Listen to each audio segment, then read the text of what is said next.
Okay जी। तो आज का जो हमारा जो टॉपिक है ना, वो एक तो हमने ऑब्जेक्ट ओरिएंटेड डिज़ाइन कंसेप्ट को देखना है, जो आप लोग इसको थोड़ा सा स्पीडली कवर करेंगे क्योंकि कंसेप्ट आपको पहले भी पता है। और दूसरा जो है ना, वो हम एक केस स्टडी आज एक देखेंगे। कुछ रिक्वायरमेंट्स गिवन होंगी किसी भी केस स्टडी की, और हम देखेंगे कि how we are going to make classes from that case study से हम क्लासेस कैसे बनाएंगे, क्या मतलब वो स्टेप देखेंगे कि भाई काम कैसे करना है, कैसे अप्रोच करना है। ठीक है, तो एक आज करेंगे और नेक्स्ट वीक में भी फिर हम डिटेल से एक और केस स्टडी को फिर इसी तरह रिक्वायरमेंट से लेंगे और एनालिसिस और डिज़ाइन तक जाएंगे। ठीक है, तो ये आज का बेसिकली हमारा एजेंडा है। ठीक है, अच्छा जी।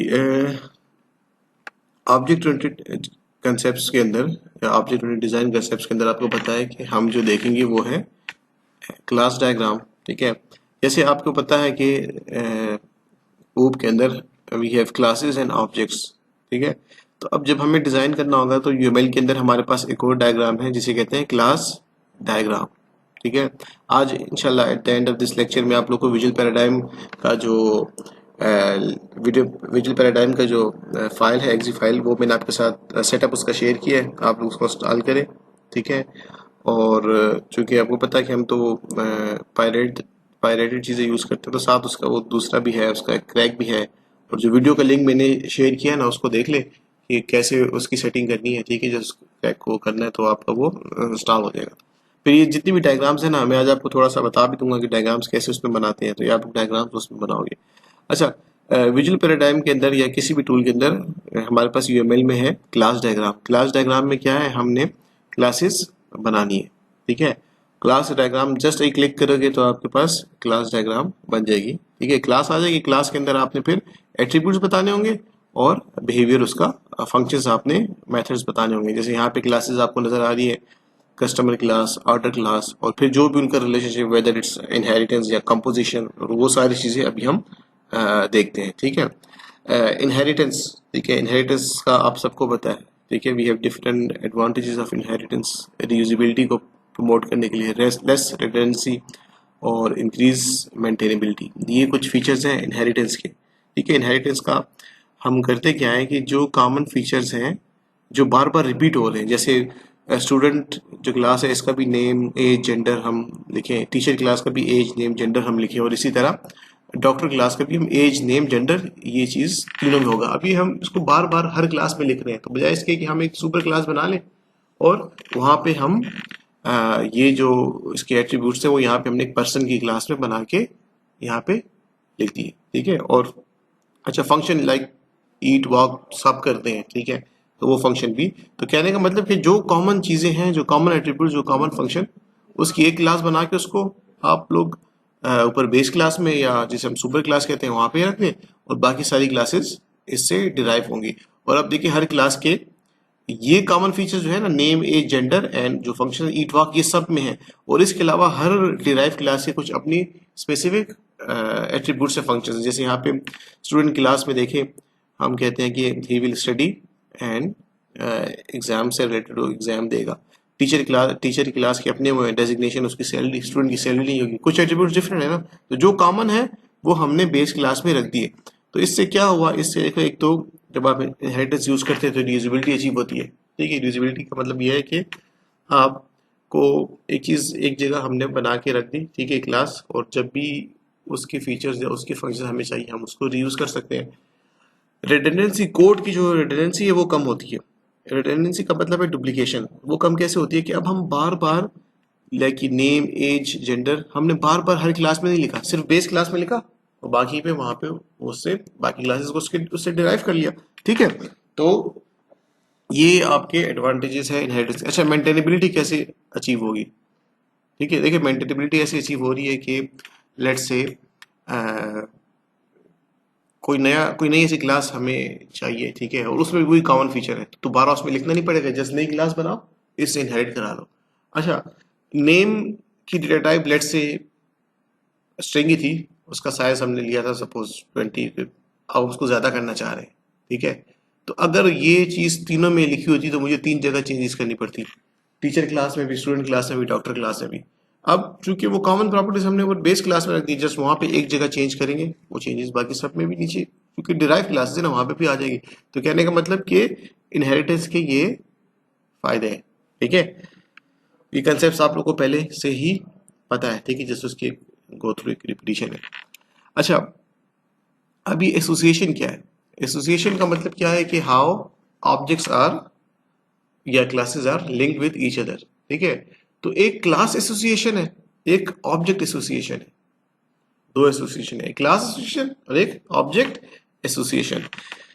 क्लास एसोसिएशन जो है ना, वो हम उस पर बात करते हैं इन टर्म्स ऑफ इनहेरिटेंस कि classes are associated with each other या classes are linked with each other. तो वो जो इनहेरिटेंस के कंसेप्ट आते हैं ना हमारे पास, ठीक है, उसे हम कहते हैं ना दिस इज क्लास एसोसिएशन, जो अभी हमने देखा।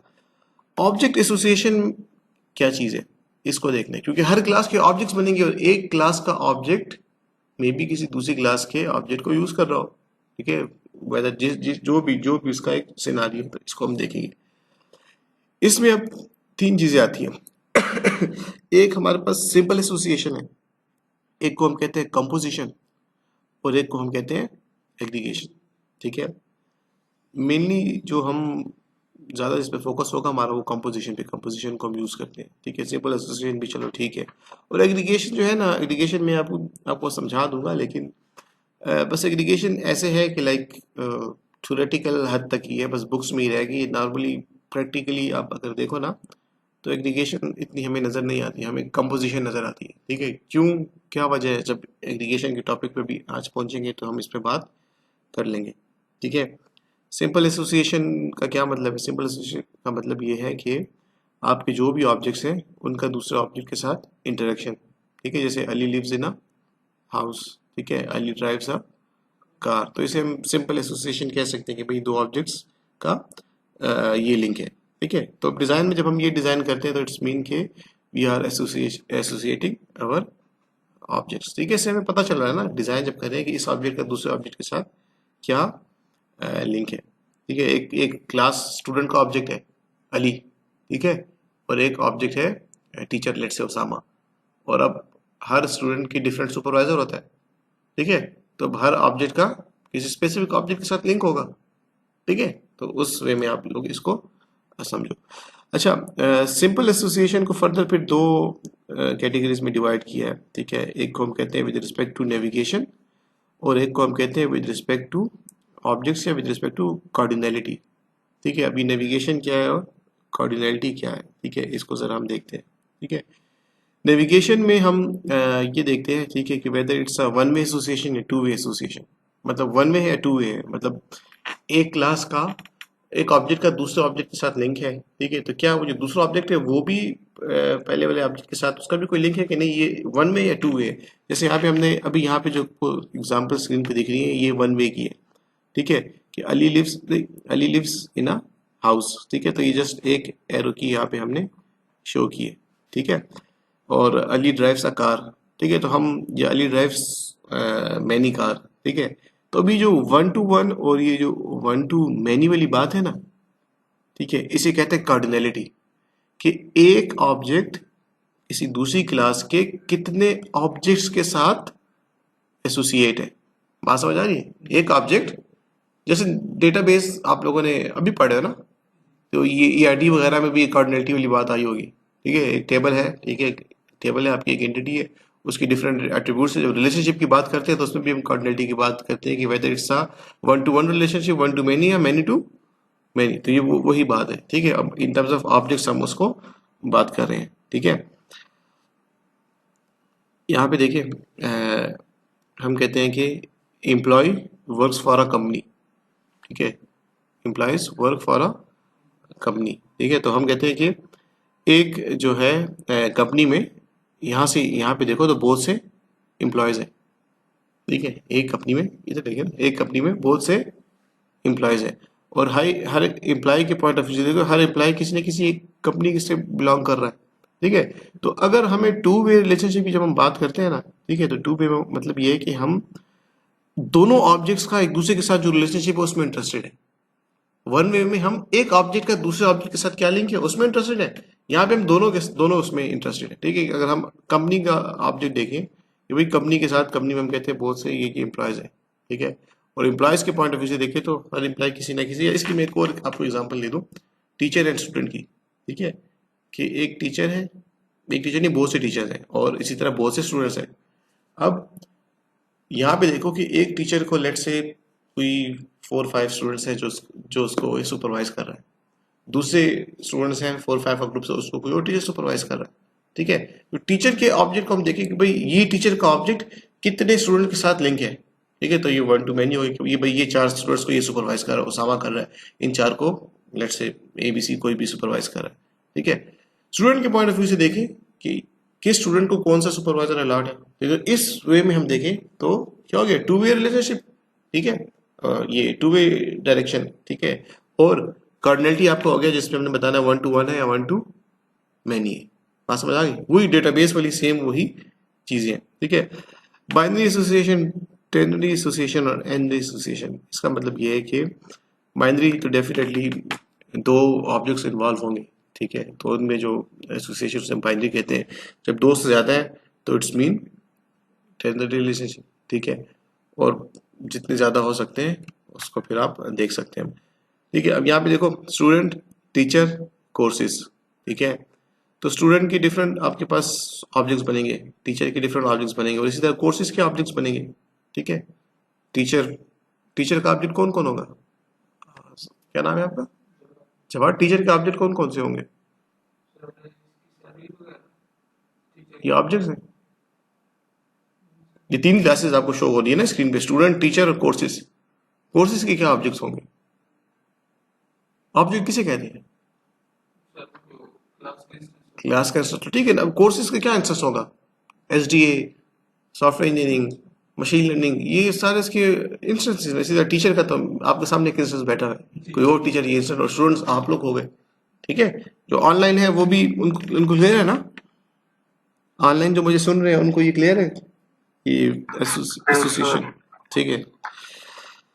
अच्छा जी, अब आते हैं एक और रिलेशनशिप जो कि बहुत इम्पोर्टेंट है, दैट इज कंपोजिशन, जिसको हम आने वाली अभी जो केस स्टडी हम देखेंगे वहां पे भी इसका यूसेज हम देखेंगे, और इसके बाद जो नेक्स्ट केस स्टडी है उसको भी हम देखेंगे, तो उसमें भी कंपोजिशन हमें नजर आएगी, कंपोजिशन हम अपने डिजाइन में कंपोजिशन को अडॉप्ट करेंगे।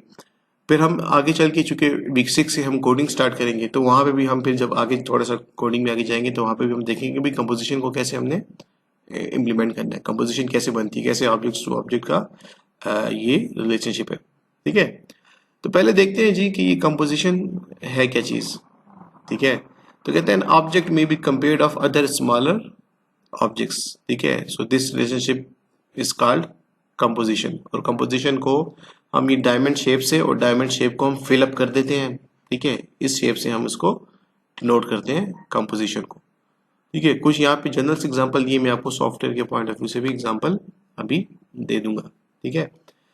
जैसे यहाँ पे कह रहा है कि जैसे ह्यूमन की एग्जांपल दी है, ठीक है, कि human is composed of head, arms, legs, body etcetera, ठीक है। एक जनरल कंपोजिशन की एग्जांपल ले रही। सॉफ्टवेयर के पॉइंट ऑफ व्यू से कंपोजिशन की एग्जांपल को देखते हैं कि सॉफ्टवेयर के पॉइंट ऑफ व्यू से कंपोजिशन क्या चीज है। Let's say we have an ATM machine, ठीक है, हमारे पास ATM मशीन है, ठीक है। अब ATM machine is composed of screen, है ना। ATM में आपके पास एक डिस्प्ले आपको नजर आ रहा है, वो आपकी स्क्रीन हो गई, क्या चीज, हाँ, ये आपकी स्क्रीन हो गई, ठीक है। फिर हम दूसरा कहते हैं जो हमारे पास कीपैड है, ठीक है। नंबर 2 हमारे पास हो गया कीपैड, ठीक है। हम कह सकते हैं कि ATM is composed of screen display, ATM is composed of keypad, ठीक है। कीपैड से इनपुट लेगा, स्क्रीन पे वो डिस्प्ले करेगा, मतलब कीपैड के लिए अलग से एक क्लास होगी, ऑब्जेक्ट बनेंगे, और स्क्रीन के लिए अलग से स्क्रीन की क्लास होगी, उसके अपने उसका एक ही ऑब्जेक्ट बनेगा कि एक स्क्रीन रहेगा, ठीक है। क्या चीज, क्रेडिट क्या, हाँ वो डिस्पेंसर, ठीक है, जहाँ से पैसे निकलते हैं, ठीक है, गुड। तो ये डिस्पेंसर जो है वो एक हमारे पास एक थर्ड जो है, हम कहते हैं कि ATM is composed of screen, keypad and dispenser, जहाँ से हमें जब हम कुछ विड्रॉ करेंगे तो जहाँ से हमें पास पैसे निकल के आएंगे। ठीक है, डिस्पेंसर तो वो बैक एंड पे होता है, वो जो स्लॉट जहाँ से पैसे आते हैं उसे हम बस जो भी कहते हैं डिस्पेंसर कह दिया जो भी। ठीक है, तो अब इस तरह से आपको अपने जो आपको केस स्टडी गिवन होगी या जो आपको रिक्वायरमेंट्स गिवन होगी तो उसमें आपने इस तरह से ये कंपोजिशन को फाइंड आउट करना है। ठीक है, तो ये आपकी है कंपोजिशन। जनरल एग्जांपल भी दे दी और सॉफ्टवेयर के पॉइंट ऑफ व्यू से भी एग्जांपल दे दी। एक और एग्जांपल है composition of chair that is composed of its back part, its arm, seat, leg, etc. ठीक है, ये एक और एग्जांपल है। अच्छा, कंपोजिशन में कहते हैं कि इन कंपोजिशन वी हैव या नॉट वी हैव बल्कि objects have a stronger relationship. Composition में कहते हैं कि objects have a stronger relationship. It's mean that the objects are composed of other objects and the composed object can't exist independently. ये एक term use होती है कि जो ऑब्जेक्ट्स हैं दे कांट एग्जिस्ट इंडिपेंडेंटली, मतलब इंडिपेंडेंटली एग्जिस्ट नहीं कर सकते। मतलब एग्जिस्ट करने से मतलब ये कि इंडिपेंडेंटली एग्जिस्ट करेगा तो उसका कोई यूज नहीं है ना। अब जैसे मैंने आपको एग्जांपल दी कि ये एटीएम है, ठीक है, तो एटीएम का हम अगर एक जो अभी हमने कहा कि उसकी एक स्क्रीन का एक ऑब्जेक्ट है, स्क्रीन एक क्लास है ना, इसका एक ऑब्जेक्ट बना, तो वो क्या, जब तक कीबोर्ड से या कीपैड से हम कोई इनपुट नहीं देंगे, ठीक है, तो स्क्रीन पे डिस्प्ले नहीं होगा। ठीक है, तो अब लिंक है ना, ये दोनों चीजें लिंक है। और जब तक मैं कीपैड से जो भी मैं अमाउंट नहीं दूंगा, ठीक है, वो अमाउंट मैंने दी, ठीक है, एक अमाउंट मैंने जो भी दी और वो कैश तब डिस्पेंसर से विड्रॉ होके आएगा। तो मीन्स ये मिलके कोलैबोरेटिवली काम कर रहे हैं ना, ये दो तीन कंपोनेंट्स या ये दो तीन क्लासेस मिलके काम कर रहे हैं। तो इसलिए हम कहते हैं कि these objects can't exist independently. ठीक है, तो ये कंपोजिशन का मेन आइडिया है और अभी हम जितनी भी हमारी केस स्टडीज देखेंगे उसमें ये कंपोजिशन हमें नजर आएगी। ऐसा सिनारियो आता है जहाँ पे दो तीन क्लासेस मिलके काम कर रही हैं, ठीक है, तो वहां पे हम उसे कहते हैं कि भाई now there we have to adopt composition. ठीक है, डिजाइन हो गया, उसको फिर कोड में हम ट्रांसफॉर्म करेंगे। अच्छा जी, नाउ वी हैव एग्रीगेशन। एक तो है कंपोजिशन और एक है एग्रीगेशन। अब एग्रीगेशन का जो सिंबल है वो भी डायमंड शेप है, लेकिन हम उसको फिलअप नहीं करते। ठीक है, एग्रीगेशन को हम फिलअप नहीं करते। अच्छा, एग्रीगेशन और कंपोजिशन में फर्क क्या है? मैंने आपको पहले भी कहा ना, हमें मोस्टली ज्यादातर कंपोजिशन ही नजर आएगी। ठीक है, एग्रीगेशन इतनी ज्यादा कोई वो नहीं है, बस वैसी एक किताबी बातें हैं। ठीक है, इसका एग्रीगेशन का, ठीक है, आपने ऊप में कंपोजिशन देखी भी होगी। ठीक है, तो एग्रीगेशन नॉर्मली मतलब उसका वो नहीं, मे भी उसकी एग्जांपल मैंने एक बनाई है, उसको एग्जांपल में दे भी देता हूँ, लेकिन नॉर्मली वो चीज़ है नहीं इतनी ज़्यादा। एग्रीगेशन भी उसी तरह ही है।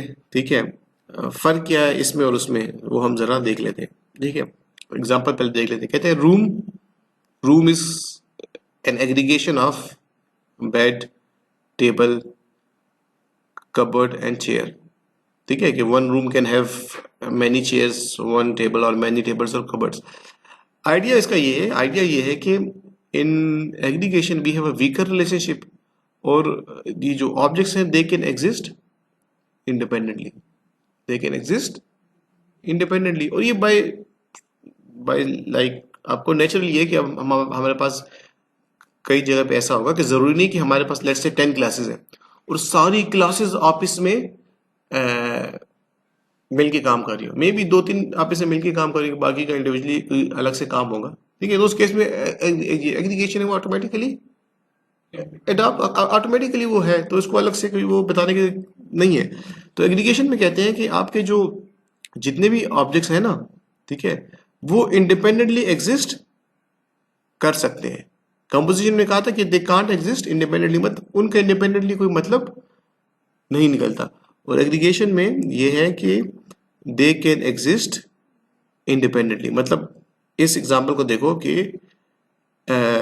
जो ये रूम है, रूम में अगर बेड ना भी हो तो ठीक है, रूम तो तब भी रूम रहेगा। ठीक है, टेबल ना भी हो तब भी वो रहेगा। ठीक है, और इसी तरह कबर्ड से रूम से निकाल भी हो तब भी रूम रूम रहेगा। इसी तरह एक और एग्जांपल स्टार्ट में यहाँ पे ये दी थी कि गार्डन हैज प्लांट्स, तो प्लांट्स ना भी हो तब भी गार्डन गार्डन रहेगा। ये जनरल एग्जांपल है। तो सॉफ्टवेयर में ऐसा क्या होगा? तो सॉफ्टवेयर में जो जितना मेरा जो नॉलेज है उसको जो मैंने देखा, तो हम कहते हैं कि हमारे पास लेट्स से हम कहते हैं system of system, sorry, SOS means system of systems. ये एक भी एक डोमेन है सॉफ्टवेयर के अंदर। मतलब हम कहते हैं कि हमारी जो कंपोनेंट्स है उसका साइज इतना बड़ा है कि उसको हम एक सिस्टम कह रहे हैं। जैसे हॉस्पिटल मैनेजमेंट सिस्टम में देखो तो हम कहते हैं कि हमारे पास डिफरेंट सिस्टम्स इंडिपेंडेंटली काम कर रहे हैं। जैसे हॉस्पिटल के अंदर आपके पास लेबोरेटरी का सिस्टम है, ठीक है, तो सारे लेट से एक ही लेबोरेटरी और डिफरेंट जो यूनिट्स है वहां से टेस्ट आते हैं, सैंपल्स आते हैं और ये लेबोरेटरी कंडक्ट कर रही है, ठीक है। दूसरा हम कहते हैं फार्मेसी का अलग से एक पूरा सिस्टम है, ठीक है, ICU का लेट से अलग से सिस्टम, मतलब हर कोई सिस्टम इंडिविजुअली काम कर रहा है, ठीक है। और मे भी कभी ना कभी, मतलब कहीं ना कहीं वो आपस में लिंक भी होंगे, एक दूसरे के साथ कम्युनिकेशन भी हो रही होगी, ठीक है। तो अब यहाँ पे हम कहते हैं कि लेट्स से ये ICU का system let's say for any reason हमारे पास ख़त्म कर दिया है। नॉर्मली होता है लेकिन जैसे हम कहते हैं ख़त्म कर दिया, तो हम कहते हैं यार ये जो लेबोरेटरी का सिस्टम हो तो अभी भी चल रहा है, तो हम कह सकते हैं यार in in this scenario it can exist independently. मतलब कहने का मतलब ये कि एग्रीगेशन कोई ऐसी खास चीज़ नहीं जिसपे स्पेसिफिकली तवज्जो दी जाए, ठीक है। कंपोजिशन पे देनी चाहिए कि जब कंपोजिशन नहीं है तो it's mean they can exist independently, तो वो बाय डिफॉल्ट ऑटोमेटिकली वो चीज़ हमें नज़र आ जाती है, ठीक है। जो लोग ऑनलाइन सुन रहे हैं उनको ये मेरी बात समझ आ रही है कि difference between composition and aggregation. जी कोई एक बता दे कि what's the difference between composition and aggregation. जी सर, एग्रीगेशन में जो ऑब्जेक्ट्स हैं वो इंडिपेंडेंटली एग्जिस्ट कर सकते हैं, हाँ लेकिन अगर आप कंपोजिशन में वो इंडिपेंडेंटली एग्जिस्ट नहीं कर सकते। ठीक है, तो अब हाँ, अब एग्रीगेशन आप यूँ समझो बाय डिफॉल्ट एक तरह से होगी कि हम कहेंगे भाई ये क्लासेस है और हर क्लासेस का अपना अपना ऑब्जेक्ट है और हर ऑब्जेक्ट का अपना कोई काम है वो कर रहा है, तो हम कहते हैं हाँ भाई ये system is composed of these 10 objects और हर ऑब्जेक्ट का है वो अपना अपना काम कर रहा है, बस वो ठीक है। हम कहते हैं कि सर हमारा जो कंसर्न होता है ना वो कंपोजिशन पे कि हमें कौन से ऑब्जेक्ट मिल के काम करेंगे, वो हमें फाइंड आउट करना है। अच्छा, कौन से ऑब्जेक्ट मिल के काम करेंगे, कौन सी क्लासेस का रिलेशनशिप है इसमें मिल के काम करना है, वो हमारा कंसर्न है। तो हम मैंने इसलिए इसको स्टार्ट में कह दिया कि हमारा जो कंसर्न होगा ना वो मेनली होगा टुवर्ड्स कंपोजिशन, तो कंपोजिशन पे हमने फोकस करना है, ठीक है।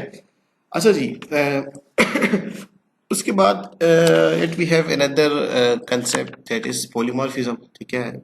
इनहेरिटेंस के थ्रू ही पॉलीमॉर्फिज्म अचीव होती है और पॉलीमॉर्फिज्म का आपको पता भी है, ठीक है, जिसमें हम जनरली कहते हैं कि different forms of a single entity. जैसे यहाँ पे एक जनरल एग्जांपल है कि diamond and coal are the different forms of carbon, ठीक है। तो अब सॉफ्टवेयर के पॉइंट ऑफ व्यू से हम देखते हैं, ठीक है, कि पॉलीमॉर्फिज्म का क्या काम है या इसका क्या, इसके अंदर क्या चीज़ है, क्या फ़ायदा क्या है इसका, ये भी जरा हम देखते हैं, ठीक है। अच्छा देखो, पॉलीमॉर्फिज्म के अंदर हम कहते हैं कि we have different forms of single entity, different shapes of a single object, ठीक है। अब यहाँ पे एक एग्जांपल है कि we need to draw a shape, ठीक है, we need to draw a shape. अब शेप है तो उसकी डिफरेंट टाइप्स होगी, शेप सर्कल भी हो सकती है, ट्रायंगल भी हो सकता है, लाइन भी हो सकती है, ठीक है। अब तीनों को तीनों जो लाइन सर्कल ट्रायंगल ड्रा करने के लिए कुछ इनपुट तो चाहिए होगा ना, कुछ कोऑर्डिनेट्स चाहिए होंगे। लाइन के लिए 2 एंड, लेट से ट्रायंगल के लिए 3 एंड, कितना एंगल है, इस तरह की जो भी, सर्कल के लिए भी वो जो भी रेडियस वगैरह कुछ चाहिए होगा, ठीक है। तो हमने यहाँ पे क्या किया, हमने एक ड्रा का फंक्शन यहाँ पे बना दिया, देखिए लेट से बेस क्लास में, ठीक है। और फिर बाकी क्लासेस सारी जो उससे है ना वो क्या इनहेरिट हो गई है, ठीक है। तो कहने का मतलब कि ड्रा का जो फंक्शन है वो यहाँ पर भी है, यहाँ पर भी है और लाइन यहाँ पर भी है, ठीक है। इसको हम अभी तो जैसे एग्जांपल देख रहे हैं ना, इसको हम प्रैक्टिकली इन चीज़ों को हम देखेंगे, ठीक है। डेफिनेटली जावा जब कोडिंग करेंगे तो ये चीज़ें उसमें आएंगी, पॉलीमॉर्फिज्म और ये चीज़ें। अब होता क्या है, वो ये है कि जब भी हम यहाँ पे कहते हैं व्यू मीन्स कि एक व्यू है जहाँ पे यूज़र अपनी चॉइस इंटर करता है कि भाई हमने वो करना है, शेप ड्रा करनी है, तो भाई कौन सी शेप ड्रा करनी है, ठीक है, अगर लाइन ड्रा करनी है तो यहाँ पे आ जाएंगे, सर्कल ड्रा करना है तो यहाँ पे आ जाएंगे, और जो ट्राइंगल है वो ड्रा करना है तो हम यहाँ पर आ जाएंगे। ठीक है, तो जो कॉमन चीज़ें हैं वो हमने यहाँ पर रख दी, कुछ पैरामीटर्स लेट से कॉमन होंगे। ठीक है, सपोज लाइन के और ट्राइंगल में हम या इनपुट लेना है, कुछ ऐसी चीज़ें जो तीनों में हमें हम कह रहे हैं कि भाई जो तीनों में कॉमन है। ठीक है, तो वो फंक्शन हमने यहाँ पे रख दिया। अच्छा, आपको अच्छा नहीं, आप लोगों ने सी प्लस प्लस पढ़ी, इंटरफेसिस का भी आपको आइडिया नहीं है ना, इंटरफेसिस का इस पे एक तो वो नहीं, एक वो इंटरफेस होता है, हाँ उसी तरह से एक जावा, वो जावा में एक है इंटरफेस का कंसेप्ट है। ठीक है, वो भी चले, वो भी कर लेंगे, उसको भी कर लेंगे। अच्छा, ये अलग से स्क्रीन निकाल के देता है आपको, क्या चीज़? अलग से स्क्रीन पॉपअप पर जो स्क्रीन होती हाँ, है वो तो जनरल सी है ना। यहाँ पे जावा के अंदर इंटरफेस इस तरह से है कि हम एब्स्ट्रैक्ट क्लास का तो पता है ना, जी। एब्स्ट्रैक्ट क्लास क्या होती है? जो ऑनलाइन भी सुन रहे हैं, किसी को याद है? एब्स्ट्रैक्ट क्लास, हम कुछ क्लासेस को एब्स्ट्रैक्ट बनाते हैं। ओपी कॉन्सेप्ट हाँ, तो ये भी वही ऑब्जेक्ट ओरिएंटेड डिजाइन है ना। एब्स्ट्रैक्ट क्लास ये है ना कि उस क्लास के अंदर जो हम फंक्शन यूज करेंगे ना, वो फंक्शन एब्स्ट्रैक्ट भी हो सकता है और कंक्रीट भी।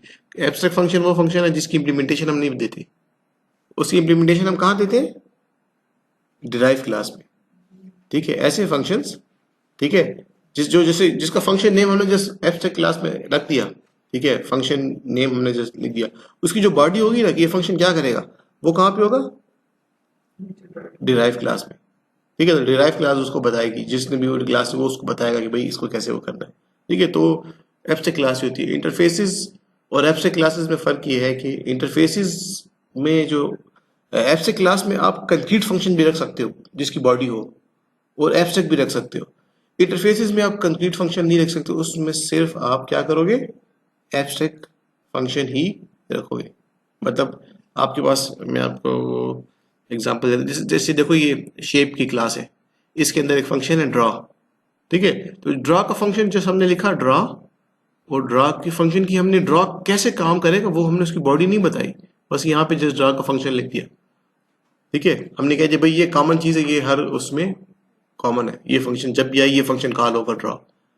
अब ड्रॉ के अंदर तो डिफरेंट ऑप्शंस हो सकते हैं, मतलब लाइन ड्रा करने का अपना तरीका है, सर्कल ड्रा करने का अपना तरीका है, और ट्राइंगल ड्रा करने का अपना एक तरीका है। ठीक है, तीनों की डिफरेंट कुछ रिक्वायरमेंट डिफरेंट है ना। तो हम क्या कर देते हैं, हम ये ड्रा का फंक्शन बेस क्लास में रख दिया। ठीक है, अब जिसने जितनी भी क्लासेस इससे डिराइव हो रही है वो उसकी ड्रॉ की इम्प्लीमेंटेशन देगी। अभी जो ट्राइंगल है वो ड्रॉ की इम्प्लीमेंटेशन जब बताएगा वो अपने तरीके से देगा, सर्कल अपने तरीके से देगा, और लाइन अपने तरीके से देगा। फायदा क्या होगा इसका?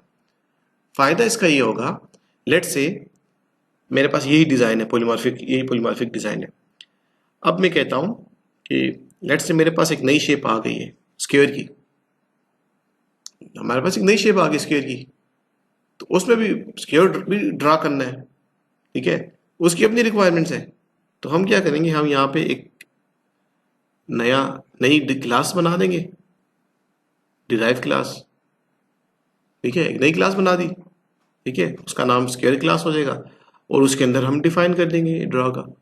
अब इस अप्रोच से फायदा क्या हो रहा है, जो मेन फायदा जो आपको नजर आ रहा है वो है एक्सटेंडेबिलिटी। हम चेंजेस कर रहे हैं हमारे कोड में, हम कोड में चेंजेस कर रहे हैं, एक्सटेंड कर रहे हैं ना। पहले 3 क्लासेस थी, मतलब पहले 3 शेप्स थी, अब 4 शेप आ गई है। हम एक्सटेंड कर रहे हैं, लेकिन जो ऑलरेडी एग्जिस्टिंग कोड जो पहले से, उसको हम नहीं छेड़े, उसमें हम चेंजेस नहीं कर रहे, बस हमने एक नई क्लास ऐड कर दी डिराइव में और उसकी इम्प्लीमेंटेशन दे दी। ठीक है, स्क्वायर ड्रा करना है तो भाई इस तरह से ये फंक्शन, इसका डिटेल ये इस तरह से ड्रा होगा। ठीक है, तो अब देखो, जब आप पॉलीमॉर्फिज्म को, हम जब पॉलीमॉर्फिक बिहेवियर को अचीव करते हैं ना, तो हम जा रहे हैं टुवर्ड्स मेंटेनेबिलिटी। ठीक है, अब यहाँ पे देखो कि वही जो ड्रॉ की शेप थी, ठीक है, तो हमने क्या किया, हमने एक नई क्लास हमने आसानी से उसमें ऐड कर ली डिराइव में। अब लेट्स से ये पॉलीमॉर्फिक बिहेवियर हम ना अडॉप्ट करते, पॉलीमॉर्फिक बिहेवियर हम अडॉप्ट ना करते, ठीक है, तो वही एक ही क्लास होती है और वहीं पे सारा कोड मिक्सअप होता है, तो फिर हम उसको इजीली एक्सटेंड ना कर सकते। ठीक है, ये चीज़ ज़्यादा अच्छे तरीके से ये पॉलीमॉर्फिज्म और ये कंसेप्ट तब समझ आएगी ना जब हम इसको कोडिंग के थ्रू देखेंगे। ठीक है, कोडिंग के थ्रू जब हम इसको इंशाल्लाह देखेंगे तो फिर ये चीज़ आपको समझ आ जाएगी।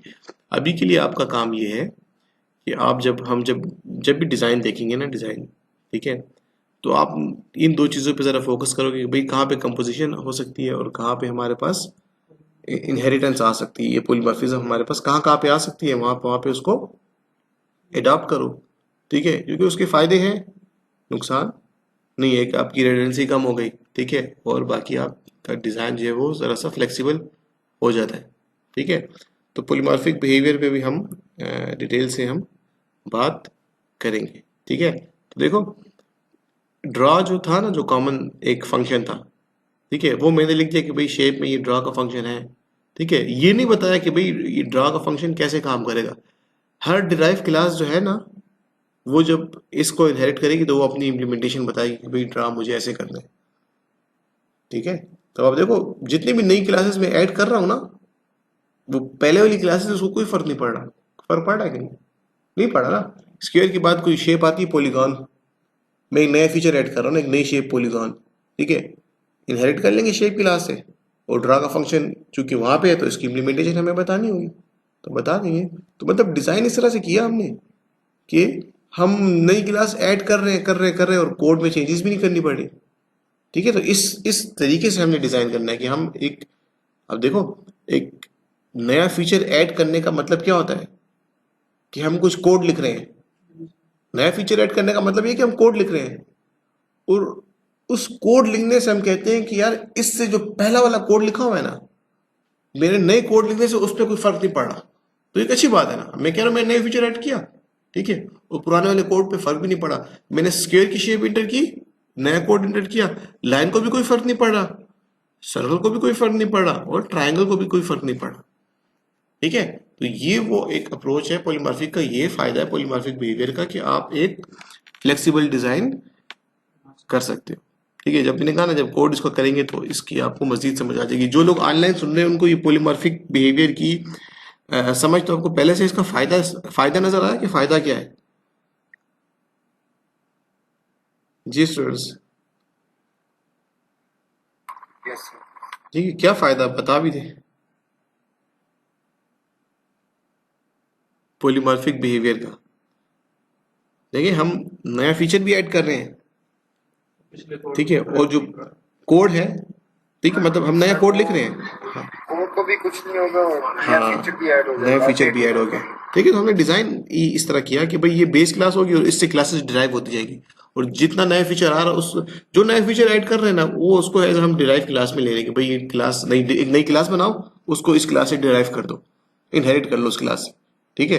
तो बस काम भी आपका चल गया। हाँ, अब एक और फायदा कि अब कोई ऐसी कॉमन चीज जो हम चाहते हैं कि वो इन सब में आ जाए, सब डिराइव क्लासेस में, तो वो कहाँ करेंगे, वो फिर बेस क्लास में चेंज करेंगे, बेस क्लास में नए फीचर डालेंगे, ऑटोमेटिकली इन सब में आ जाए, ठीक है। तो ये फायदा है पॉलीमॉर्फिक बिहेवियर का। मतलब जब आप लूप में पढ़ा होगा तो शायद ये चीज इस तरह नहीं दिखी होगी, तब आपका कंसर्न ये होगा कि भाई डिफरेंट शेप्स और कोडिंग पे ज्यादा वो होता है ना, अब यहाँ पे हमारा डिजाइन पे हुआ। पॉइंटर से इंस्टेंस बना के उसके थ्रू चेंजेस वगैरह करते हैं। किसके थ्रू? पॉइंटर बना के पॉलीमॉर्फिज्म क्लास का इंस्टेंस का, तो उसके थ्रू ये काम करते हैं। चेंजेस का, जी। सही। अच्छा, अब ये केस स्टडी देखते हैं, ठीक है, और हम देखते हैं कि इसका अगर हमें डिजाइन करना हो तो हमारी अप्रोच क्या होगी, ठीक है। फिर नेक्स्ट में एक और केस स्टडी देखेंगे और उसको हम डिजाइन उसका हम देखेंगे। लेट्स से कि we have a system, a home heating system, ठीक है, एक सिस्टम है और इसकी कुछ हमारी रिक्वायरमेंट्स लिखी हुई है यहाँ पर। लेट्स से कि एनालिसिस करने के बाद हमने कर लिया, अब हमने इसका डिजाइन बनाना है, ऑब्जेक्ट ओरिएंटेड क्या करना है, डिजाइन बनाना है, ठीक है। यही पॉलीमॉर्फिज्म और कंपोजिशन, इन्हीं कंसेप्ट को यूज करते हुए तो कैसे बनाए। पहले तो इस होम हीटिंग सिस्टम को समझते हैं। कि होम हीटिंग सिस्टम का मतलब ये है कि एक ऐसा सिस्टम है जिसको सॉफ्टवेयर कंट्रोल कर रहा है, ठीक है, सॉफ्टवेयर से चल रहा है, और वो ये है कि रूम के अंदर सेंसर्स लगे हुए हैं, टेम्परेचर सेंसर्स, वो सेंस करते हैं कि रूम का टेम्परेचर क्या है। एक सर्टेन डिग्री तक है तो ठीक है, अगर एक सर्टेन डिग्री से कम या ज़्यादा है तो हम कहते हैं यार टेम्परेचर में फ़र्क आया है, नाउ लेट्स से सर्दियाँ हैं तो देयर इज़ अ नीड के हम रूम को हीट अप करें, तो जो हीटिंग सिस्टम है ना वो ऑन हो जाता है।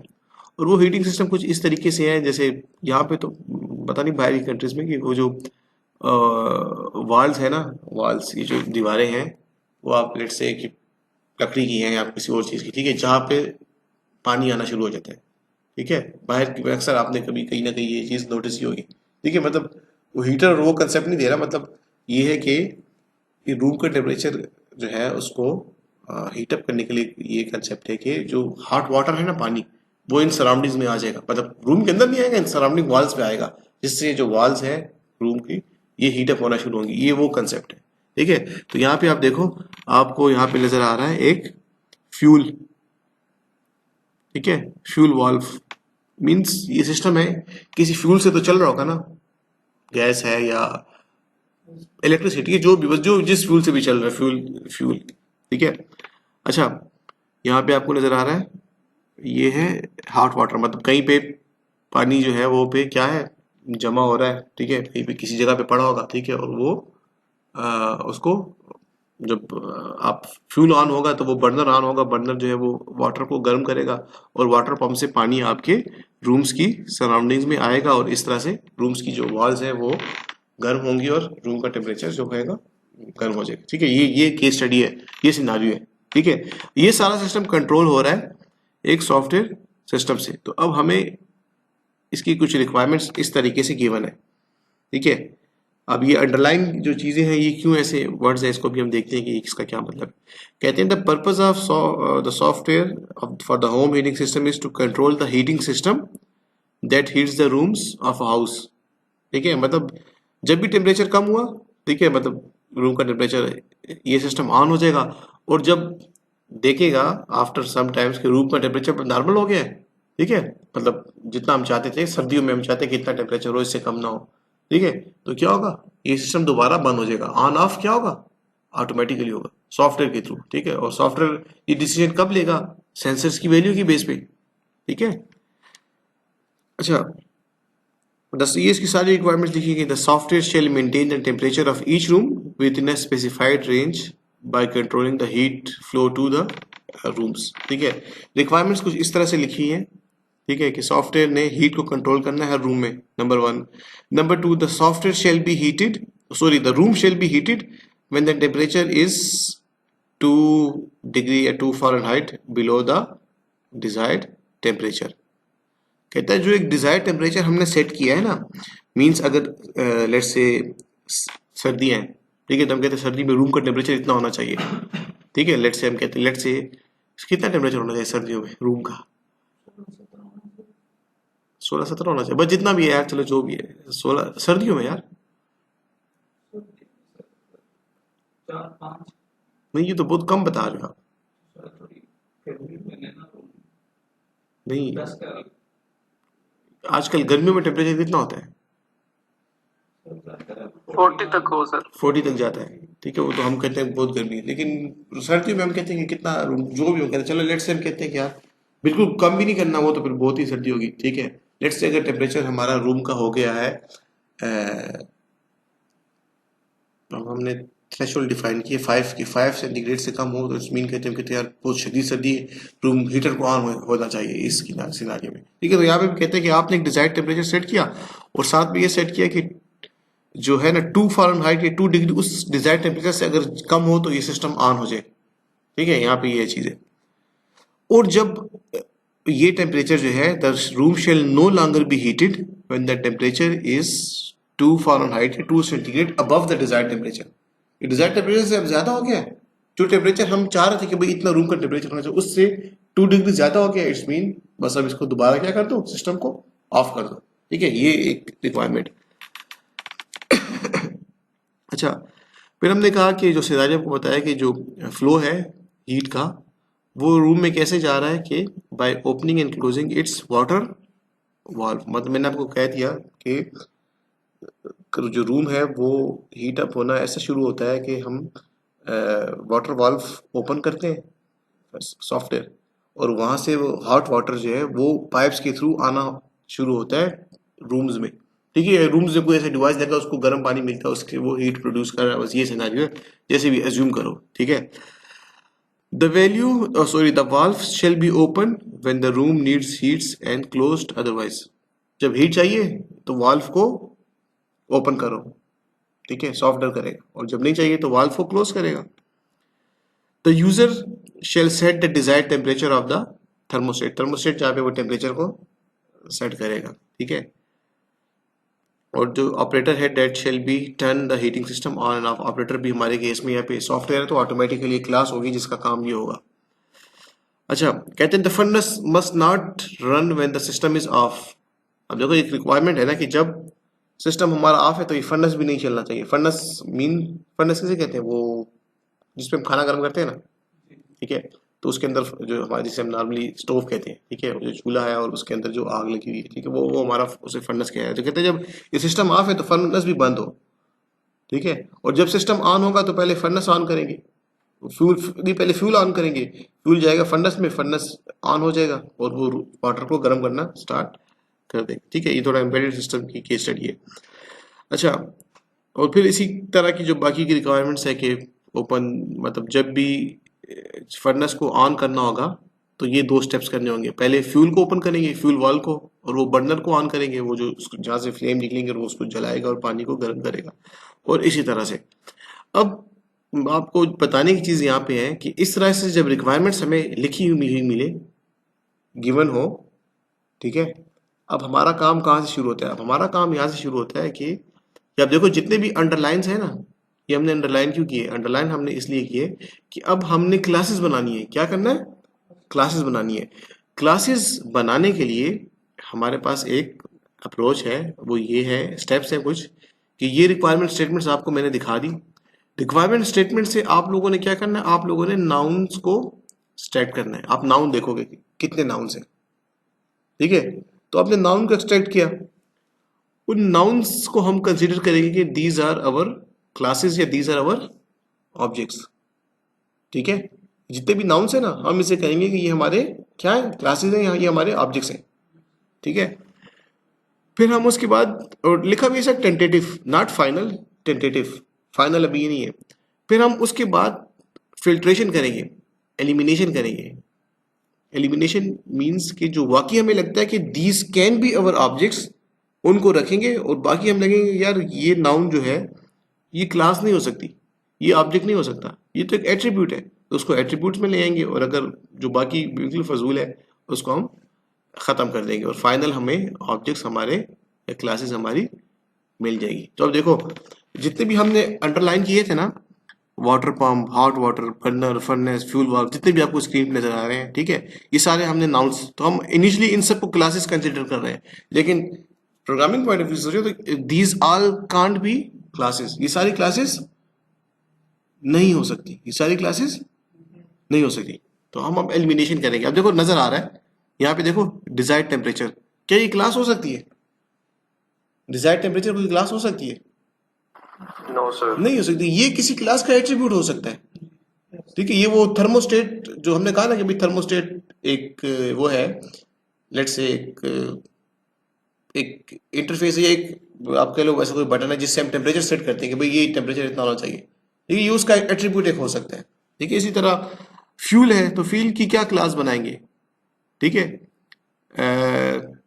और क्या चीज़ है? हॉट वाटर की क्या हम क्लास बनाएंगे, ठीक है। तो हमने क्या किया, हमने एलिमिनेशन की।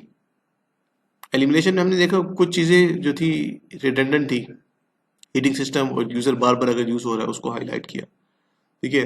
कुछ हम कहते हैं ये फ्यूल, सॉफ्टवेयर, हॉट वाटर, ये इररिलेवेंट है, इसकी ज़रूरत ही नहीं है। कुछ कह रहे हैं वेग, मतलब एम्बिगुअस है, ये हीट ज़रूरत नहीं है, house, heat flow, home, range, ये चीज़ें भी ज़रूरत नहीं है। और डिजायर्ड टेम्परेचर और टेम्परेचर हम कह रहे हैं कि दीज आर दी एट्रीब्यूट्स, ये तो एट्रीब्यूट्स हैं।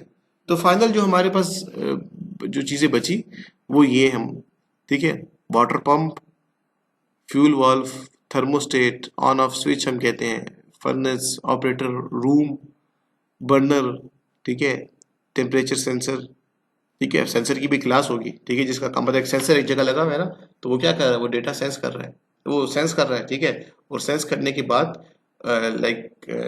उसने रूम का टेम्परेचर देखा और वो फिर वैल्यू कंट्रोलर को भेज रहा है कि भाई इस वक्त रूम की ये कंडीशन है, ठीक है। और फिर वो कंट्रोलर देख के बताता है कि यार वहाँ पे आप लेट से आपने इफ कंडीशन लगाई है कि if desired temperature is less than 2 Fahrenheit, जितनी भी हमने जो भी थ्रेशोल्ड सेट किया है, तो the system should be on, तो सिस्टम को ऑन होना चाहिए, ठीक है। तो अब ये क्लासेस हैं। अब जब ये कर लोगे ना, ठीक है, स्टेप 1 में आपने क्या किया, स्टेप 1 में आपने नाउन्स को एक्सट्रैक्ट किया, ठीक है, और उससे हमारे पास टेंटेटिव क्लासेस बनी। स्टेप 2 में हमने क्या किया, हमने एलिमिनेशन किया। मैं यहाँ पे लिख रहा हूँ स्टेप 2 में हमने एलिमिनेशन किया, एलिमिनेशन के बाद हमारे पास कुछ final set of classes I. अब उसके बाद ये आफ्टर एलिमिनेशन ये हमारे पास क्लासेस हैं। उसके बाद जो स्टेप नंबर 3 है वो हमने क्या करना है, वो हमने पॉसिबल एसोसिएशंस को देखना है कि ये जो क्लासेस हैं इनका आपस में क्या, ये जो ऑब्जेक्ट्स को, ये जो क्लासेस को, इनका आपस में क्या रिलेशनशिप है, कैसे ये एक दूसरे के साथ एसोसिएट है, कहाँ पे कंपोजिशन यूज हो रही है, ठीक है। एग्रीगेशन हम नहीं कहेंगे, कंपोजिशन ही कहेंगे, ठीक है। अभी जो पिक्चर नजर आ रही है ना, तो मैंने इसे पता नहीं बुक से ली थी कि नेट से जहाँ से ली थी, यहाँ पे तो ये जो है ना आपके पास आपको एग्रीगेशन नजर आएगी, ठीक है। लेकिन बेसिकली यहाँ पे हम इसको हम देखेंगे कई जगह पे ये कंपोजिशन होगी, एग्रीगेशन नहीं होगी, एग्रीगेशन बाय डिफॉल्ट ही होती है। अच्छा, एसोसिएशन को जरा फाइंड आउट हमने किया। एसोसिएशन का मतलब ये, अभी जो हमने ये जो 1 2 3 4 5 6 7 8 9 10 11 12 जितनी भी क्लासेस है ना, इनका आपस में हम लिंक बनाएंगे कि इनका आपस में क्या लिंक है, कैसे एसोसिएट है। तो हम कहते हैं कि जो होम हीटिंग सिस्टम है, ठीक है, जो हमारा पूरा सिस्टम है, जैसे हमने कहा था कि ATM system is consist of screen, dispenser and क्या था, कीपैड, 3 चीजें।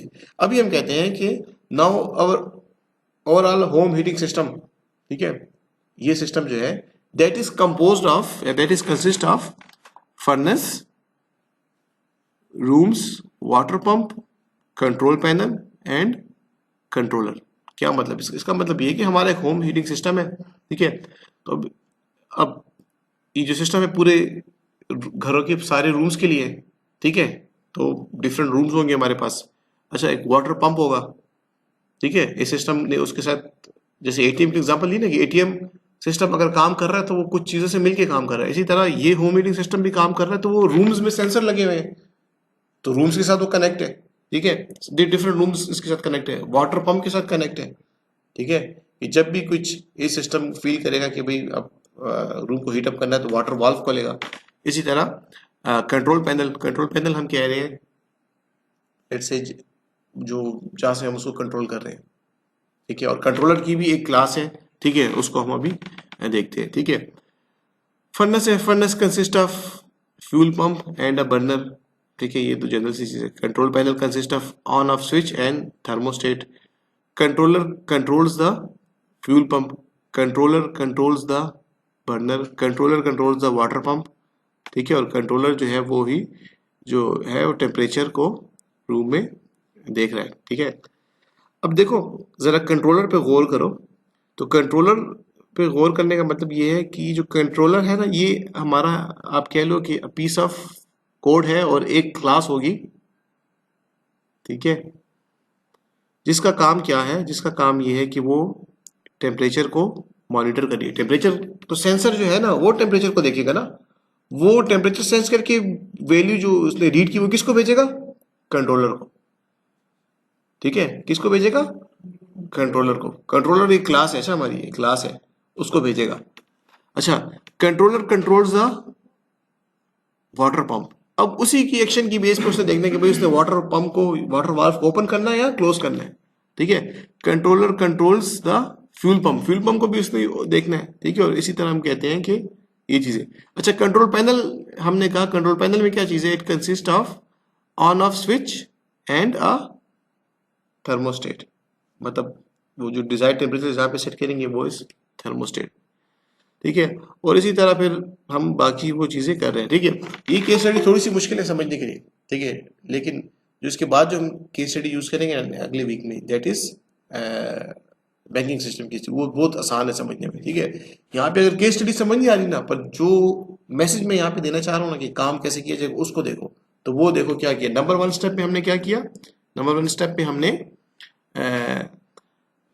अब जिसको आइडेंटिफाई किया नाउन्स के थ्रू, नंबर 2 में हमने एलिमिनेशन की, नंबर 3 में हमने एसोसिएशन फाइंड की। तो देखो कुछ हमारे पास डिजाइन कुछ इस तरीके से बनेगा, ठीक है। हमने क्या किया कि भाई ये हमारा होम हीटिंग सिस्टम है, ठीक है, और इसके अंदर हमारे पास वी हैव मैनी रूम्स, ठीक है, हमारे पास कंट्रोल पैनल है, हमारे पास यहाँ पे हम कहते हैं कि फर्नेस होगा रूम में और वाटर पंप होगा।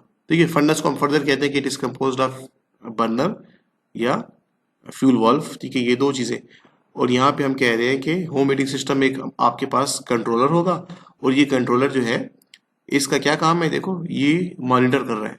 क्या मॉनिटर कर रहा है कि different rooms are connected with this controller, and each room has water valve and each room has temperature sensor, and temperature sensor कुछ data को send करता है to the controller में हमने let's say इस क्लास में हमने प्रोग्रामिंग की होगी कि if the desired temperature या if the temperature current temperature is less than desired temperature या greater than desired temperature, तो उसके बाद इस सिस्टम को ऑन करना है।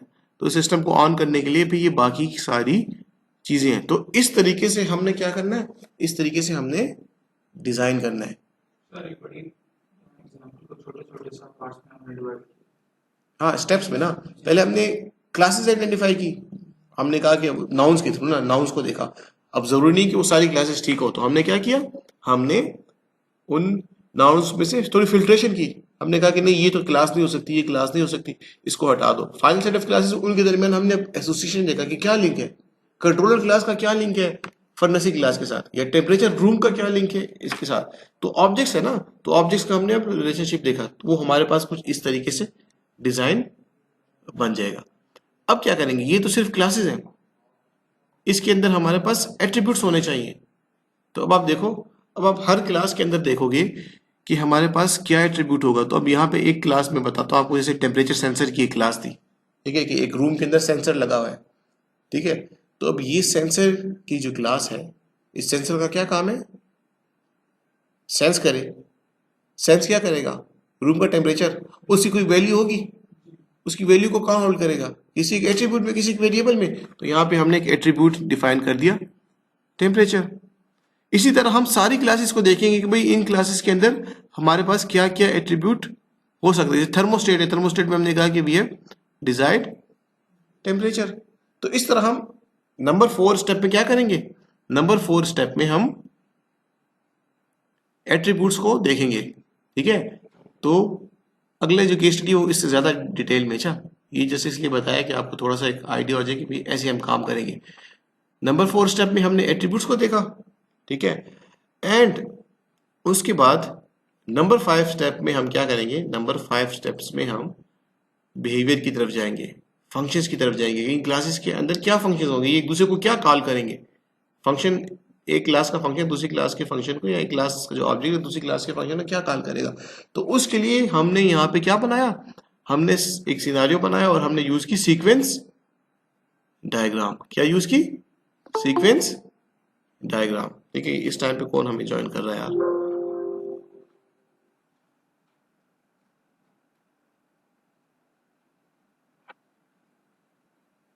कोई भी नहीं है। अच्छा, तो यहाँ पे देखो, अभी आप देखो हमने जो सीक्वेंस डायग्राम शायद हमने एनालिसिस में पहले से बनाई हो, तो उसको अब हम यहाँ यूज करेंगे। और वो जो क्लासेस हमने बनाई ना अभी, जो ऑब्जेक्ट्स, उसके अंदर हमारे पास एट्रीब्यूट्स आ गए, और अब वो जो बिहेवियर है, वो जो फंक्शंस है, वो हमें यहाँ पर हेल्प करेंगे। अब देखो, हमने कहा कि वी हैव कंट्रोल पैनल, ठीक है, we have room, we have controller, we have fuel valve, burner and water pump. अब हम देखेंगे कि ये आपस में क्या कम्युनिकेट कर रहे हैं। तो हम देखते हैं कि after every 5 second control panel जो है, ये डिजायर्ड टेम्परेचर जो है चेंज होगा। ठीक है, तो जब भी डिजायर्ड टेम्परेचर चेंज होगा, ठीक है, या यहाँ से अगर हम शुरू कर लें कंट्रोलर से, ठीक है, और रूम से, तो यहाँ पे अगर आप देखो तो यहाँ पे इन दोनों के दरमियान क्या है, रिक्वेस्ट टेम्परेचर। कंट्रोलर जो है हर 5 सेकेंड के बाद रूम का जो एक क्लास है उसको एक ये रिक्वेस्ट करेगा कि भाई मुझे टेम्परेचर बताओ, और वहां से रिस्पांस आएगा जो मैं यहाँ पे ड्रा कर रहा हूँ। ठीक है, एक्स जो वैल्यू लिखा है ना, कंट्रोलर ने रूम को हर 5 सेकंड बाद एक फंक्शन कॉल की कि मुझे टेम्परेचर बताओ, और वहां से उसने उसको टेम्परेचर सेंड किया।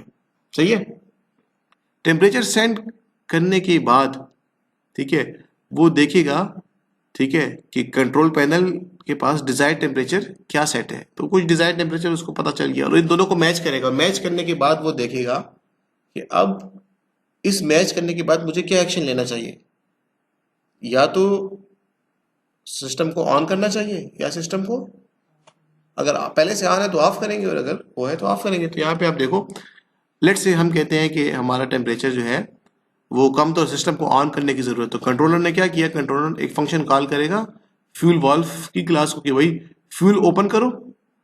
फ्यूल ओपन करने के बाद वो बर्नर की क्लास का फंक्शन कॉल करेगा कि भाई आप बर्नर फ्यूल ओपन हो गया, अब ये चीज जो भी बर्नर है वो ऑन हो जाए, मतलब जैसे भी जलता है जल जाए। और उसके बाद वो क्या करेगा, वाटर पंप को एक फंक्शन कॉल करेगा कि पंप को ऑन करो, वाटर का फ्यूल खोल दो, ठीक है, या पंप को ऑन करो कि पानी जो है वो क्या हो, गर्म होना स्टार्ट हो जाए। उसके बाद यहाँ पे देखो रूम को क्या फंक्शन कॉल कर रहा है, ओपन वाल्व के रूम को कह रहा है कि भाई तुम्हारे रूम का टेम्परेचर जो है अभी इतने से कम है, अपना वाल्व ओपन, उसको फंक्शन कॉल करेगा ना, वहां से वाल्व ओपन होगा और यहाँ से फिर क्या होगा, पानी आना स्टार्ट होगा और इस तरह से रूम आपका हीटअप होना शुरू होगा। फिर यहाँ पे देखो उसके बाद क्या होगा, अब जब रूम हीटअप हो रहा है फिर हर 5 सेकंड के बाद यही प्रोसेस दोबारा होगा, टेम्परेचर के लिए रिक्वेस्ट करेगा, वहां से रिस्पॉन्स आएगा। जब एक सर्टन स्टेज पे, क्योंकि बार बार सेंसर से डेटा आ रहा है और कंट्रोलर को लगा कि अब रूम का टेम्परेचर सेट हो गया, रूम हीटअप हो गया, मुझे दोबारा इसको क्या करना चाहिए, ऑफ करना चाहिए, ठीक है। तो दोबारा जब ऑफ करने के लिए क्या करेगा, वो दोबारा पहले वाटर पंप को कहेगा कि भाई ये एक फंक्शन कॉल के पंप ऑफ करो, बर्नर ऑफ करेगा, फ्यूल ऑफ करेगा, ठीक है, वाल्व क्लोज हुए और ये काम आपका इस तरह चलेगा। तो यहाँ पे केस स्टडी को समझने से ज्यादा इंपॉर्टेंट क्या था, इंपॉर्टेंट है हमारे स्टेप्स कि नंबर 1 स्टेप में हमने क्या कि नंबर 1 स्टेप में हमने क्लासेस आइडेंटिफाई की बाय एक्सट्रैक्टिंग नाउन्स। नंबर 2 में हमने उसमें एलिमिनेशन की, फिल्ट्रेशन कर ली। नंबर 3 में हमने एसोसिएशन फाइंड की इन क्लासेस के दरमियान। और उसके बाद हमने नंबर 4 में हमने एट्रीब्यूट्स को देखने की कोशिश की कि क्या क्या एट्रीब्यूट्स हमारे पास हो सकते हैं।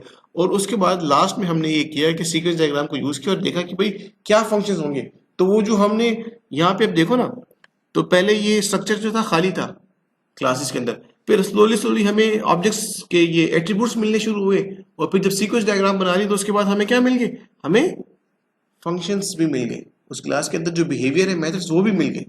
तो ये हमारी अप्रोच है काम करने की, इस तरीके से हम काम करेंगे, ठीक है। इस तरीके से डिजाइन होता है ऑब्जेक्ट डिजाइन, ठीक है। मे बी किसी और की कोई और अप्रोच हो, लेकिन ये एक अच्छी अप्रोच है। नंबर 1 स्टेप में नाउन से एक्सट्रैक्ट करो, उसके बाद नंबर 2 में फिल्ट्रेशन करो, नंबर 3 में उन ऑब्जेक्ट्स के दरमियान एसोसिएशन फाइंड करो, कहीं पे कंपोजिशन यूज होती है, कहीं पे क्या।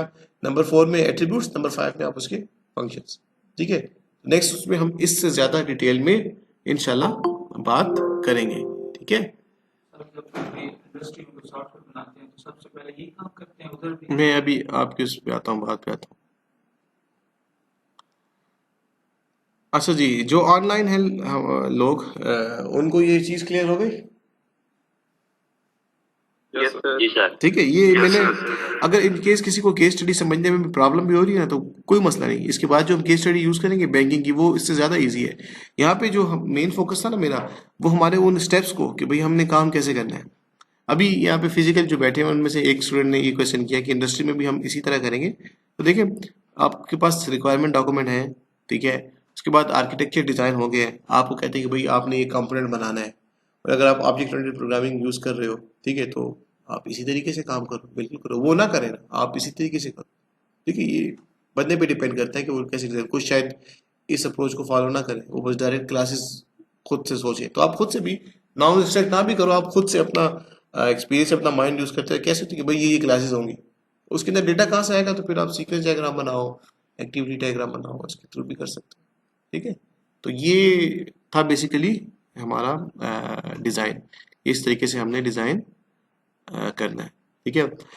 टाइम तो हो गया काफ़ी, और इस तरह करते हैं कि अटेंडेंस कर लेते हैं, ठीक है।